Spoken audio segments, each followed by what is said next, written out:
Bon, bon. Ça fait 19 jours que la Switch est sortie. La Switch 2. Et bon, il y avait déjà Romu qui a fait un live hier soir. Mais ça faisait un petit moment que j'avais envie de faire cette vidéo. Ça faisait plusieurs jours que j'avais commencé à structurer un texte. Donc, je vais vous parler un petit peu de mon histoire avec Nintendo. De mes attentes, de ma déception, et puis bien d'autres choses. C'est un peu mon univers de gamer. Mon univers de personne qui a commencé l'histoire du jeu vidéo avec une Atari, qui s'est éclaté avec une Atari, mais qui a passé des longues heures sur une console Nintendo. Donc ça va être divisé en plusieurs chapitres. Et tout naturellement, je vais commencer par le chapitre 1. Mon enfance de joueur, NES et Super Nintendo. Donc ma première vraie console à moi, c'était la Super Nintendo. Mais ma toute première expérience, c'était sur la NES, celle de mon oncle. Donc j'ai découvert Super Mario, Castlevania, Tortue Ninja. Bien que beaucoup le décriaient comme étant difficile, j'ai appris à l'apprécier bien plus que d'autres jeux. Zelda, Double Dragon, Duck Hunt, chez la famille, chez les amis. On jouait à tout de rôle, on s'émerveillait à chaque nouveau jeu. Mais c'est sur la Super Nintendo que ça m'a mis vraiment une claque. Zelda 3, on l'appelait à l'époque. Il m'a fait rêver comme jamais ce jeu. Je m'amusais à redessiner la Master Sword avec des feutres fluo à chaque évolution. Vous vous rappelez la première évolution classique. Ensuite la couleur orange et la couleur jaune fluo. J'ai été fasciné. J'ai même eu l'espèce de montre Game & Watch Zelda qui reprenait un peu l'esprit des anciens jeux. Golden Ghost m'a fait suer. Donkey Kong Country m'a fait triper parfois. Je relançais des niveaux juste pour entendre les musiques comme Aquatic Ambience. D'ailleurs, c'est la musique qui illustre cette vidéo. Killer Instinct m'a fait trembler. Les DBZ m'ont fait planer. Star Fox, Star Wing chez nous, m'a fait voyager. Et comment oublier Street Fighter 2 ? C'était le feu. À cette époque, Nintendo faisait vibrer mon cœur de joueur. Tout était nouveau, magique, intense et j'étais pleinement dedans. On va attaquer le chapitre 2, mon adolescence. La magie s'effrite doucement. N64, GameCube et le besoin de solo. Mais vous allez comprendre. Avec la Nintendo 64 au début, c'était toujours la magie. Super Mario 64 avec ses niveaux de fou, son gameplay révolutionnaire. Ocarina of Time, le jeu qui m'a fait voyager par excellence. GoldenEye, même si c'était un petit peu le début du multijoueur, j'arrivais à l'apprécier quand même grandement. Banjo et Kazooie, c'était des bijoux. Mais peu à peu, Nintendo s'éloignait de moi. Mario Party, Smash Bros. Et tout un tas d'autres jeux. Tout est pensé pour le multijoueur. Le multijoueur familial, je précise. Et moi, j'étais enfant unique. Mes parents, la console, ma mère à part jouer à Mario Land sur Game Boy, mon père qui supportait pas ça. Je me retrouvais souvent seul. Avec des jeux calibrés pour plusieurs. Même sur GameCube, malgré des titres incroyables comme Wind Waker, Luigi's Mansion, Metroid Prime, Resident Evil 0, 1 et 4, Nintendo persiste dans cette optique. Soirée entre potes, gameplay à 4, fun immédiat. Et pendant ce temps, chez Sony, chez Sega, c'est la fête du solo. On va partir sur l'exemple de la première PlayStation. Quand du côté de la 64, je commençais à m'ennuyer fermement sur les mêmes jeux, en face, sur la PlayStation, je voyais des jeux comme Resident Evil, Silent Hill, Metal Gear Solid, Parasite Eve, Medieval, Tenchu, Legacy of Kain, Dino Crisis, Alone in the Dark, que des expériences pensées pour moi. Vous imaginez bien que moi, étant fan de films d'horreur à cette époque-là, hein, vous savez, avec les Freddy et compagnie. Quand je vois des jeux avec des zombies, une ambiance un petit peu macabre et tout ça, ah ben, automatiquement, je me redirige vers ce style de jeu. Et la baston, tout a migré. Tekken, c'était un truc de fou à l'époque. Street Fighter Alpha, les Virtua Fighter quand vous aviez la Saturn, King of Fighter, Guilty Gear, Soul Calibur, tout est chez PlayStation ou Sega, voire même Xbox. Bon, c'est sûr, il y a eu le Soul Calibur 2 sur la GameCube avec, bien sûr, notre Link national. Mais le reste des jeux, ben, c'était sur la concurrence, c'était chez la concurrence. Nintendo était de moins en moins calibré pour le style de jeu que je jouais moi. Doucement, mais sûrement, Nintendo commençait à perdre les joueurs solo et le joueur solo que j'étais.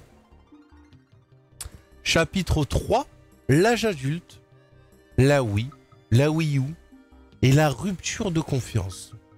Avec la Wii, j'étais curieux. La Wiimote, les nouveaux gameplays, les nouveaux contrôles. Bon, il y avait Twilight Princess qui était également sur GameCube. D'ailleurs, j'ai pu me le procurer à l'époque sur GameCube. Mais j'ai eu la curiosité aussi de l'essayer sur la Wii. Metroid Prime 3, Mario Galaxy. Ok, pourquoi pas. Des jeux pensés solo, il n'y a pas de problème, c'était cool. Ils étaient cool. Mais très vite, c'est devenu clair. Nintendo s'adresse aux familles. Le joueur solo comme moi, mis de côté. La Wii U arrive et j'y crois. Le gamepad, les idées nouvelles. Sauf que c'est un échec marketing monumental. Même les bons jeux comme Bayonetta, Xenoblade, Donkey Kong, Tropical Freeze sont passés inaperçus. Et moi, toujours fidèle, mais seul. Et puis vient la Switch. Et là, on me refait le Breath of the Wild, pensé pour Wii U. Mario Kart 8 Deluxe, recyclé. Pikmin 3 Deluxe, Bayonetta 2, Donkey Kong Tropical Freeze. Encore des portages. Et là, oui, ça commence à vraiment me saouler. C'est le matraquage des influenceurs à cette époque-là. Des comparatifs biaisés, des versions Wii U capturées à l'arrache, alors que parfois elles tournaient même mieux. La Switch n'était pas une révolution, c'était juste bien vendu. Julien Chiez, il s'amusait à diffuser une vidéo compressée de Breath of the Wild pour la comparer à la version Switch. C'était aberrant. Tout son public était à fond. Quand moi j'ai joué à la version Wii U de Breath of the Wild, je trouvais que le jeu tournait même mieux sur la Wii U que sur la Switch. Donc bon. Et je me rends compte que Nintendo ne vend plus des jeux ou des consoles. Il vend des concepts, des packs marketing, des sensations, avec une communauté ultra fidèle qui ne remet rien en question. Un peu comme chez Apple. Moi, je reste joueur. Mais je ne suis plus dans le hype, je suis dans le recul. Est-ce que vous vous rappelez de Nintendo Labo ? Le jour où ils ont voulu relancer comme étant une révolution le fait de jouer avec des morceaux de carton. À l'époque, j'avais dit, vous allez voir, on va les retrouver tous ces Nintendo Labo dans des vides-greniers, il n'y aura même plus les cartons. Ça va être juste une boîte qui est insipide et qui n'aura même plus l'intérêt d'être jouée. Chapitre 4. Switch 2. Marketing, répétition, matraquage et l'absence de frisson. La Switch 2 est enfin là et je ressens rien. Pas de hype, pas de frisson. Encore une hybride, encore un prolongement, une caméra frontale, une souris gyroscopique, des gadgets, pas une révolution. Et surtout encore le cirque des influenceurs, des vidéos ultra travaillées, des titres tape à l'œil, des miniatures ridicules pour te vendre du rêve. Et avant même que la console ne sorte, on a eu des années de fausses fuites. Des miniatures avec des gueules en grand, des fakes d'insiders sûrs à 100%, du buzz en boucle, des mecs qui se sont plantés 10 fois, qui continuaient à dire exclu, Switch 2 cette année. Et à la fin, quand la vraie console est là, t'es déjà épuisé. T'as même plus envie d'y croire. Alors oui, la console s'est vendue à des millions d'exemplaires en quelques jours. Oui, pour te revendre encore la même console.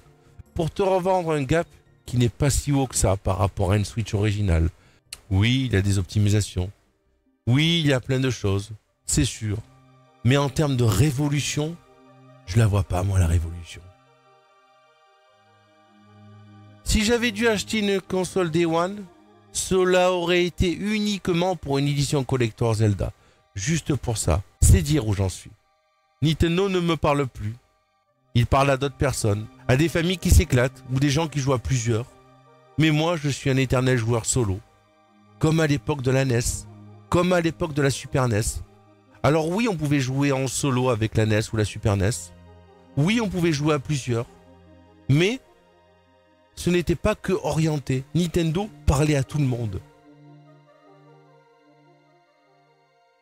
Conclusion, le cœur d'un joueur, mais pas d'un suiveur. J'ai pas fait cette vidéo pour clasher, ni pour faire le mal.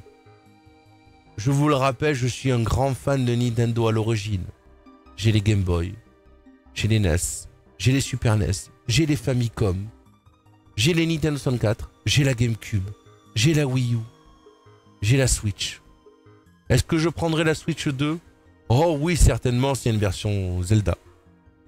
Mais en ce qui concerne l'achat des jeux, le principe même d'acheter des cartouches vides qui te force à télécharger une mise à jour qui est en fait le jeu entier et qui, comme nous le savons, comme nous l'avons vu sur la Wii U, comme nous l'avons vu sur la Wii, le jour où ils décident de couper les serveurs, quand tu mettras ton jeu dans la console, cela ne fonctionnera plus. Le jeu ne sera plus disponible. Tu auras une boîte, ça va marcher quelque temps, le temps de l'occasion, mais dans 10 ans, 15 ans. Alors oui, certainement diront, oh c'est pas grave, je le ferai en démat, ou alors je le ferai sur la Switch 3, ou sur la Switch 4, ou sur la prochaine Nintendo.